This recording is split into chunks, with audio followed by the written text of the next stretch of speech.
तर मित्रांनो, आज आपण सायन्स विषयाबद्दल प्रश्नाचे उत्तर बघणार आहोत.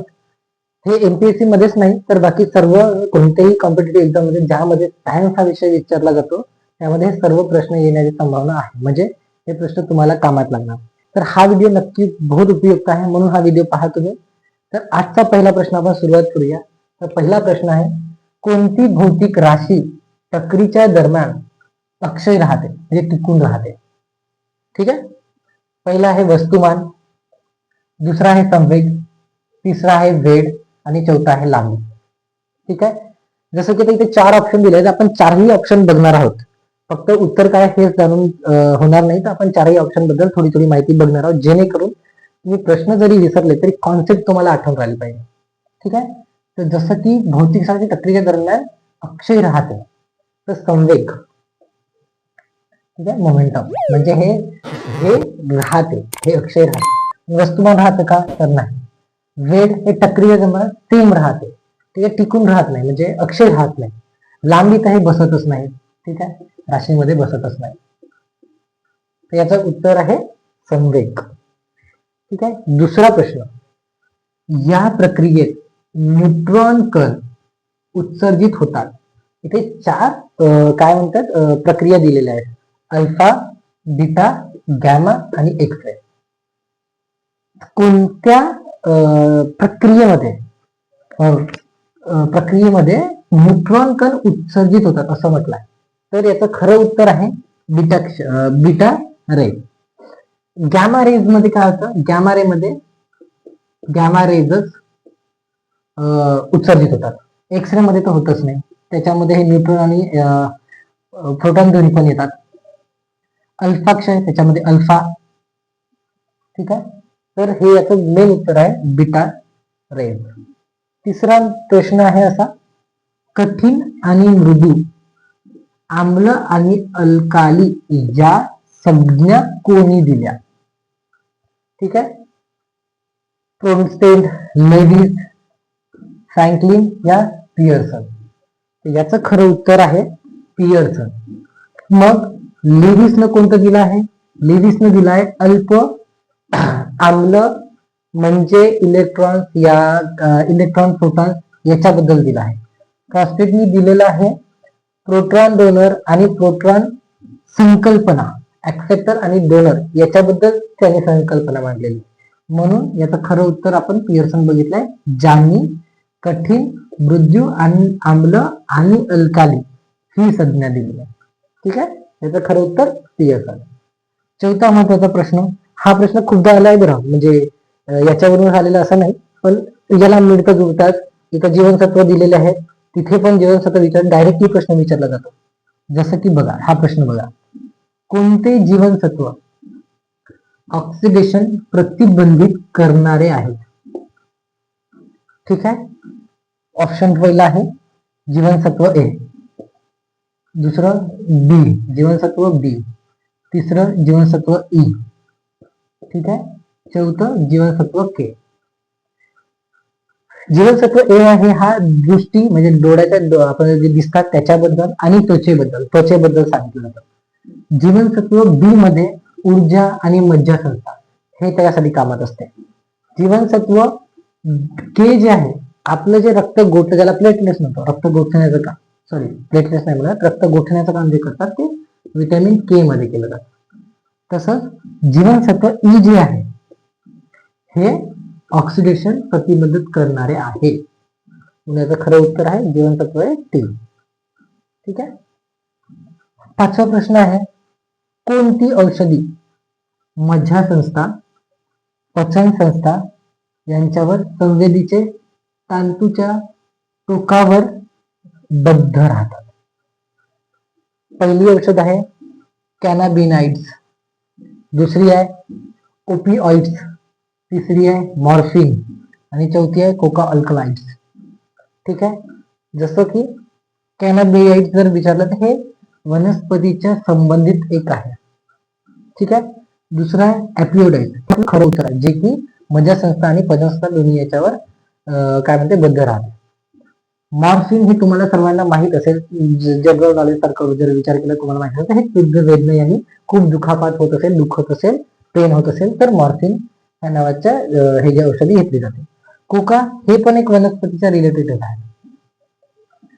7वा प्रश्न आहे, मानवी डोळ्याच्या बाहुलीच्या पारदर्शक पडदा व्यवस्थित गोलाकार नसल्यावर, ठीक आहे, मानवी डोळ्याच्या बाहुलीचा पारदर्शक पडदा व्यवस्थित गोलाकार नसल्यावर, गोल नसल्यावर कोणता दोष उद्भवतो, त्याला काय म्हणतात हे विचारलेलं आहे.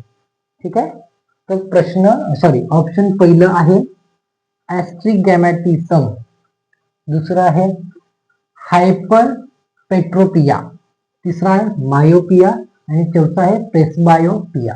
ठीक आहे, आपलं खरं उत्तर आहे ऍस्ट्रोमॅग्नेटिझम, हे आपलं खरं उत्तर आहे.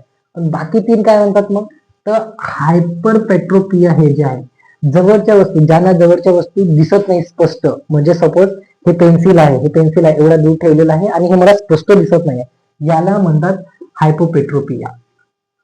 ठीक आहे, मायोपिया ज्याला दूरच्या वस्तू, आता तुम्ही माझ्या खूप साऱ्या दूर आहेत, सपोज इथून माझ्या 500 मीटर अंतरावर ते मला दिसत नाहीये, त्याला म्हणतात मायोपिया.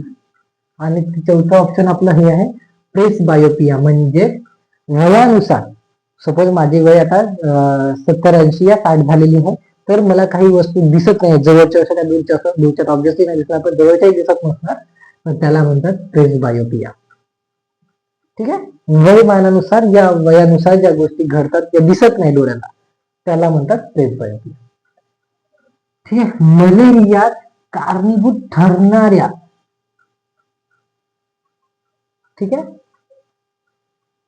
प्लॅझ्मोडियमचा पायलम मध्ये समावेश आहे. कोणत्या याच्यात समावेश आहे, कोणत्या फायलम, प्लॅझ्मोडियमच्या कोणत्या फायलम मध्ये समावेश आहे?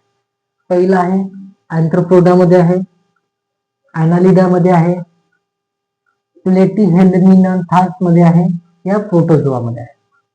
तर मलेरियाला जे कारणीभूत ठरतात हे मोठा प्रोटोझोआ मध्ये, हे आपलं खरं उत्तर. पण बाकी 3 ऑप्शन जर विचार केला तर आर्थ्रोपोडा मध्ये येतात कीटक, जे किडे असतात ते.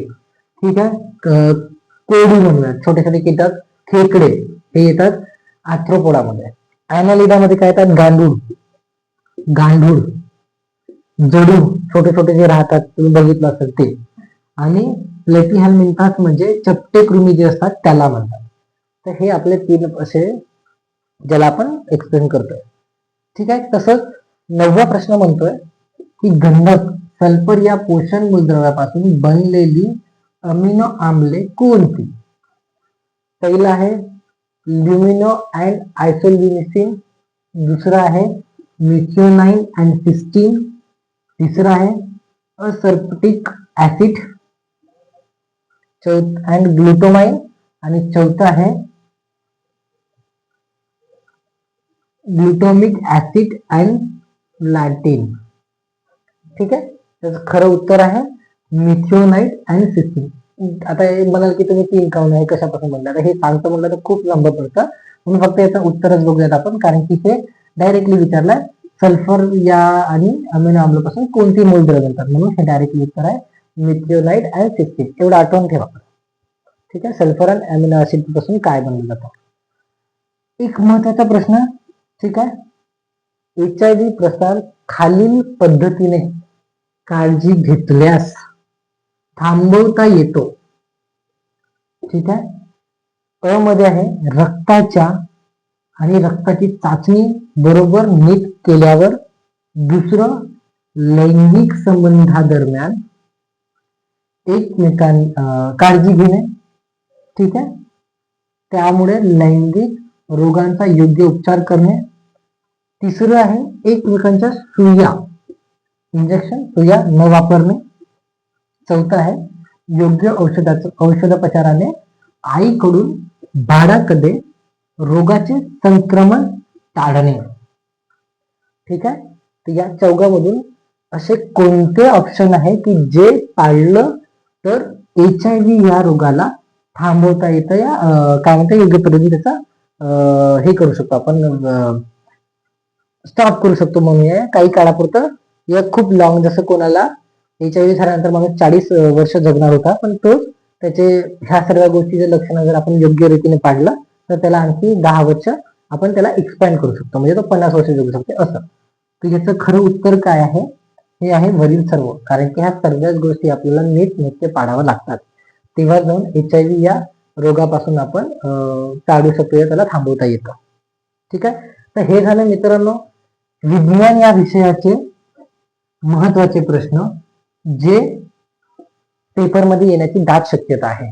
इथेच नाही, हेच तुम्हाला सर्व परीक्षेमध्ये कामात लागतील. जे पण कॉम्पिटिटिव्ह एक्झाम होतात या घेतल्या जातात त्याच्यामध्ये जिथे पण सायन्स हा विषय येतो त्या विषयामध्ये हे सर्वच तुम्हाला कामात लागतील. तुम्ही बघू शकता मी दिलेले क्वेश्चन आणि कोणतेही पेपरचे क्वेश्चन बघा प्रिव्हियस आहे, त्याच्यामध्ये तुम्हाला सेम टू सेम अशा पद्धतीने प्रश्न विचारलेले दिसतील. म्हणूनच मी सर्व स्टडी करूनच तुम्हाला हा फॉर्मॅट दिलेला आहे. ठीक आहे मित्रांनो, समोरच्या व्हिडिओमध्ये आपण बघणार आहोत. समोरच्या व्हिडिओमध्ये आपण सायन्सचे विज्ञानचेच आपण विज्ञान विषयाचे PYQ बघणार आहोत. याला थोडंसं एक्सप्लेन करून घेऊ. अशीच एक आपण सिरीज चालूयात जेणेकरून येणाऱ्या पेपरमध्ये आपल्याला चांगलं हे करता येईल, टॅकल करूयात. आपले 60+ ऍटलिस्ट 60+ मार्क येतील एवढं आपण स्वतःला बनवू. ठीक आहे मित्रांनो, चला व्हिडिओ कसा वाटला हे नक्की सांगा मला.